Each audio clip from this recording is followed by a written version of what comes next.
Target परीक्षा channel पर आपका स्वागत है।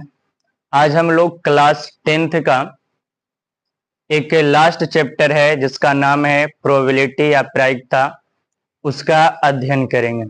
खास करके उससे बहुत ज्यादा ऑब्जेक्टिव पूछते रहते हैं और हम लोग उसी ऑब्जेक्टिव का टारगेट करेंगे। देखेंगे कि ऑब्जेक्टिव को कैसे सोल्व किया जाता है कुछ ही सेकंडों में, और उसके पीछे लॉजिक क्या है और यह क्या क्या दिया जाता है, कहां से लिया जाता है क्वेश्चन, इस पर भी हम लोग बात करेंगे। हम लोग जो पढ़ रहे हैं इसका नाम है प्रायिकता।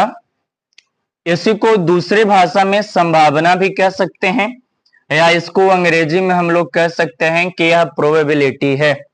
तो हम लोग प्रायिकता कहिए या संभावना कहिए या प्रोबेबिलिटी कहिए या पॉसिबिलिटी कहिए, इसको बोला जाता है, इस चैप्टर को बोलते हैं हम लोग। प्रोबेबिलिटी आखिर है क्या? प्रोबेबिलिटी एक काम को कहा जाता है। अगर उस काम को होने की संभावना है कि नहीं है, बस इसी के लिए हम लोग प्रोबेबिलिटी को निकालते हैं कि जो हम काम करने जा रहे हैं वो पूरा होगा कि नहीं होगा, पूरा होने लायक है कि नहीं होने लायक है।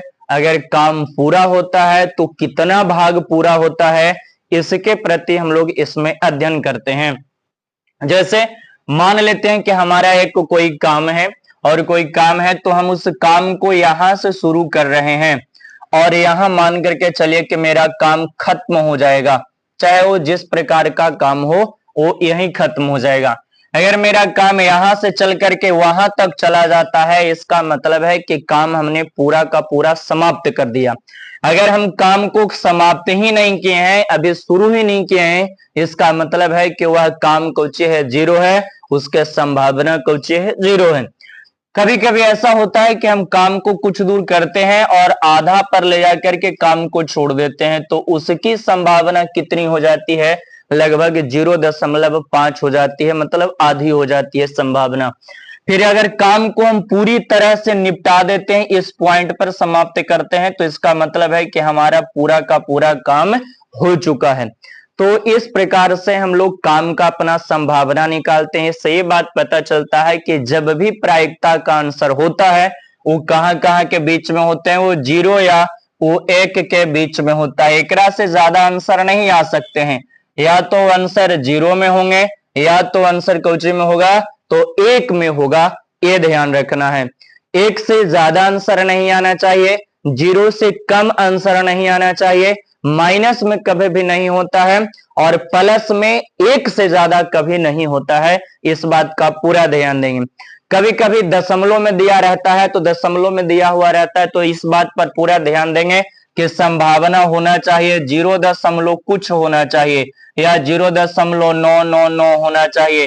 दशमलव दिया जाना चाहिए 0 के बाद, तब जाकर के इस संभावना को हम लोग समझेंगे कि सही संभावना है या प्रायिकता हमारा सही है, ये जवाब हो सकते हैं। या कभी कभी हम लोग को बट्टा में दे देता है, तो अगर बट्टा वाला ऊपर ज्यादा है नीचे कम है तो यह संभावना कभी भी नहीं होते हैं। संभावना में हमेशा ध्यान देना है कि ऊपर का अंक कम होना चाहिए और नीचे का अंक ज्यादा होना चाहिए।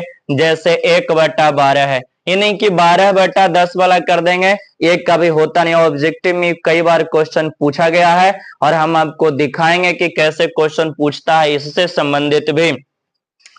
अब थोड़ा सा ध्यान यहां देना है, कुछ पॉइंट लिखा गया है, लिखा हुआ है कि पूर्ण संभावित घटना की प्रायिकता 1 होती है। अगर ऐसा कोई काम है जेकरा में पूरी तरह से संभावना है कि वह होगा ही, तो इसका मतलब है कि उसकी प्रायिकता 1 होगी। जैसे अगर सिक्का को हम उछालते हैं तो हेड आता है या टेल आता है, तो इसमें संभावना आधी आधी बनती है कि या तो हेड आएगा या तो टेल आएगा।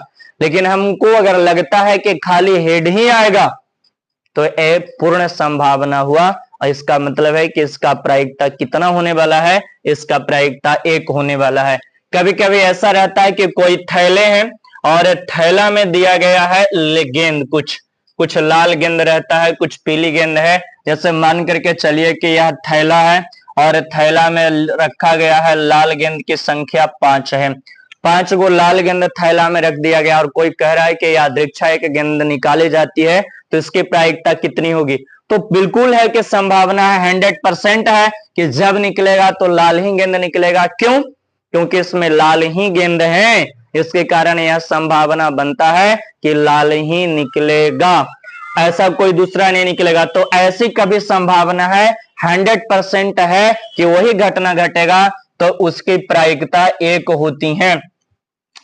दूसरा पॉइंट कह रहा है कि असंभावित घटना की प्रायिकता 0 होती है। असंभावित घटना की प्रायिकता 0 होती है, मतलब कि वैसी संभावना है कि वो घटवे न करे, वैसा कोई घटना है कि वह वहां घटवे नहीं करता है। जैसे मान करके चलिए कि एक थैला में लाल गेंद 5 है और हरा गेंद की संख्या 4 है, और एकरा में प्रश्न पूछ रहा है हम लोग से कि बताइए कि पीला गेंद निकालने की प्रायिकता कितनी होगी।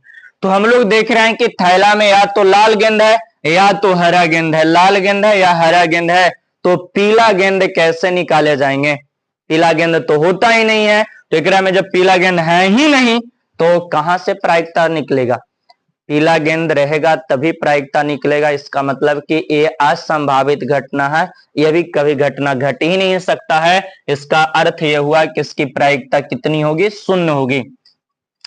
आगे का पॉइंट कह रहा है कि संभावित और असंभावित घटना की प्रायिकता का योग 1 होता है। इसका मतलब है कि संभावित यानी कि घटना होने वाला और घटना न होने वाला, अगर दोनों की प्रायिकता हम जोड़ें तो जोड़ करके वह 1 आता है। इससे ही एक फॉर्मूला निकलता है इस जगह पर, जो ऐसा होता है पीई और पीई नोट बराबर 1 होता है। इसका मतलब है कि संभावित घटना, जो घटना घटने का चांस है कितना घटना घट सकता है, और इसका मतलब है कि असंभावित घटना, जो घटना घटने की चांस ही नहीं है, वो कभी घटना हो ही नहीं सकता है। दोनों को मिलाते हैं तो कितना होता है? 1 होता है। इसी पर आधारित प्रश्न आते हैं कि मैच जीतने की प्रायिकता इतना है तो हारने की प्रायिकता कितना होगा। या मान करके चलिए कभी कभी पूछता है कि रमेश को लूडो में जीतने की प्रायिकता 0.34 है तो उसको हारने की प्रायिकता कितनी होगी? तो इससे होता है, इसका मतलब है कि ये जीतने की प्रायिकता यहाँ पे हम लोग रखेंगे फॉर्मूला में, और यहाँ पे हारने की प्रायिकता या नहीं जीतने की प्रायिकता रखेंगे, है ना? नहीं जीतने की प्रायिकता रखेंगे तो हमारा आंसर आ जाएगा, इसी से आंसर आ जाता है।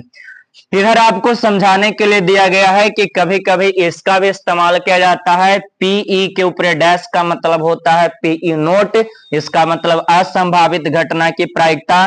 पीई के ऊपर होता है डैश, जब डैश नियर होता है ऊपर बार की तरफ होता है तो बार वाला में हम लोग समझते हैं कि भी कह रहा है कि पीई नोट, इसका मतलब है कि असंभावित घटना, और पीई के ऊपर सी दिया हुआ रहे तो इसका अर्थ भी होता है कि असंभावित घटना की प्रायिकता। तो ये सभी के सभी जितने भी हैं वो सब बताते हैं कि असंभावित घटना की प्रायिकता, असंभावित घटना की प्रायिकता। आइए इस फॉर्मूला पर आधारित हम लोग 1-2 प्रश्नों को देख लेते हैं, फिर उसके बाद आगे प्रायिकता में चलेंगे।